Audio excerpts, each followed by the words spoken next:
Ayan, mayroon tayong gustong i-update sa inyo ang ating bagong tinanim dito. At ang ganda ng kanyang tubo. So yan, another update para sa ating gustong palaguin na naman sa ating maliit na garden. Yan, marami yan. 1, 2, 3, 4. Ang ganda ng tubo, no? 5, 6. Hindi ko na balanse kung ilan yung mga natanim ko. May iba kasi 4. May iba rin 5. 4. Ito 1. Isa lang ba talaga to?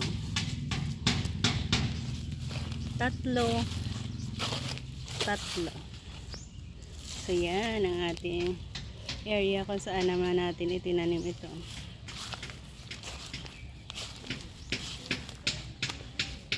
Isang ganda. Yan. Ready to transplant na siguro. Kukunin natin ang iba at gagawa tayo ng another plot dito. Yan. So yan. Ganyan kaganda ang ating bagong ibabahagi na naman sa inyo at patuloy nating i-share sa inyo ang kaganapan dito sa ating maliit na garden. Bye bye and thank you again.